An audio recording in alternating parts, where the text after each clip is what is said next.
There's lots of outrage after the Game Awards about Xbox not being there, but it looks like they're going to have a show in early 2023.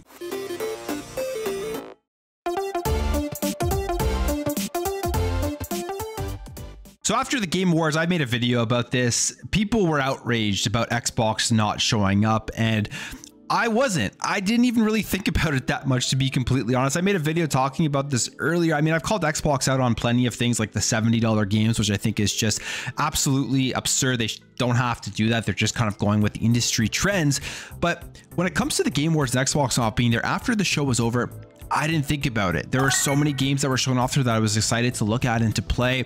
Xbox not showing up wasn't something that really pissed me off. We know Starfield is coming in 2023. We know Redfall is coming in 2023. And unless Xbox has something brand new to show us and has stuff that's going to be coming out soon with gameplay, which is the main thing for me, I don't care about games that are going to be coming out in 2025 when we just get a title screen. I think that ship has sailed and Xbox has to not do that anymore. They need to show us games that are going to be coming out soon because they haven't delivered in 2022 with their first party stuff. So people were outraged and I thought it wasn't a big deal. And it looks like this is probably going to satisfy a lot of people if this news is true. And that is that they're going to be having a show in early 2023. So this article comes here via Insider Gaming, where we saw this after the show, and this was Aaron Greenberg essentially saying there is something coming. He says, "We have a lot planned to show and share about an incredibly exciting year ahead for 2023. Appreciate folks are eager to learn and see more. Timing is always key, but don't worry, you will not have to wait long for what's next from us." And that was right after the Game Awards show, where they showed off or started this good luck, have fun campaign of all the stuff you're going to be able to play on Game Pass, which, I mean, High on Life, if you're playing that right now, an absolutely just amazing game. Loving High on Life. Such a treat to have that game to be able to play and jump into right away. And I think games like that really, again, increase that value of Game Pass. And for me, we get games like that every single month. It kind of makes me forget about those first party stuff. And I'm just being honest, people love to tout up the exclusives and everything, but you have stuff like High on Life. It is such an added value to the service that when those first party games do eventually drop, it just puts it over the top. But we have Xbox 2 hosts Randall Thor and Jez Corden have claimed that they have heard from multiple sources that an Xbox showcase is in the works for 2023. Now, again, this isn't surprising, especially after this tweet here from Aaron Greenberg.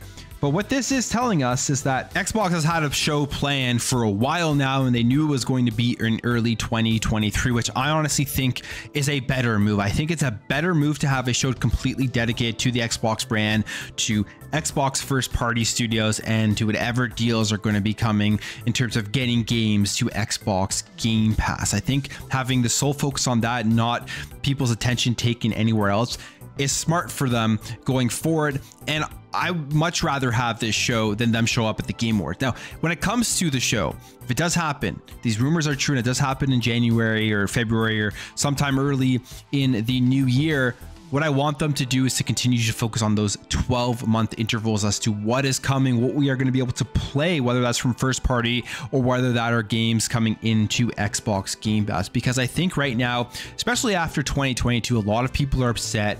They're hooked on the fact that there was no big first party exclusives that dropped from Xbox in 2022. And all that's going to turn around.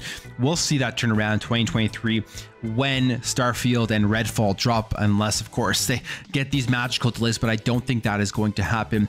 I want them to show off more of those games, and I want them to give us insight as to what else is coming from their first party studios. Like, there has to be something more that is coming from Xbox in 2023, whether those are smaller games or bigger games. I mean, smaller games like Pentiment could definitely make their way out.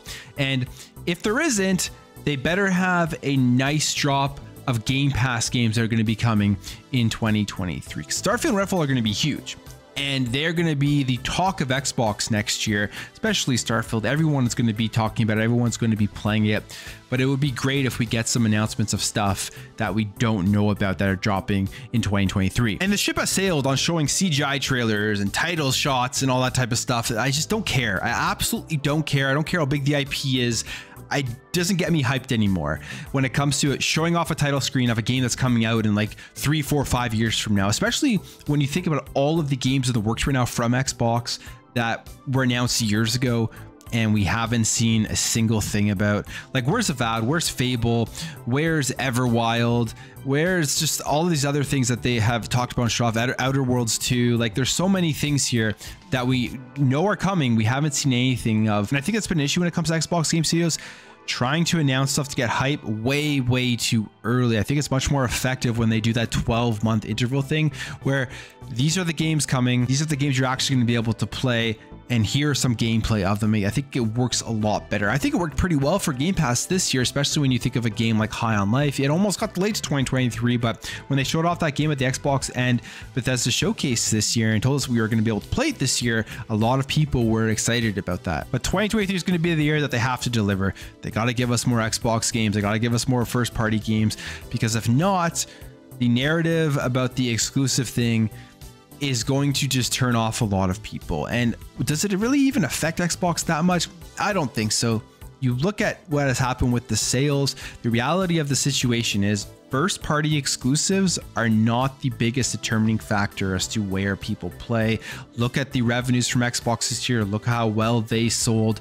Look at the percentage of people that play first party, especially on PlayStation. PlayStation is always touting first party, and people think that is the reason why people go to PlayStation, but it's clear that only a small percentage of the actual gamers on these platforms play those first party games. So I'm excited for this show to officially be announced. We don't know when it is or if it's even going to happen, if these rumors are true, but I think it is a smart move to have their own show early in 2023 and give us that roadmap for the year. But that's it for me, guys. Let me know your thoughts on this. Do you agree with me? Do you disagree with me? Do you care about CGI and title splashes of games that are coming out in years from now? Or do you just want to see what you're going to be able to get your hands on in the upcoming 12 months? If you enjoyed this video, make sure to hit that thumbs up button. If you're new here, you liked what you saw, consider hitting that subscribe button. Thank you all for watching. Thank you for your support, and I'll catch you in the next video.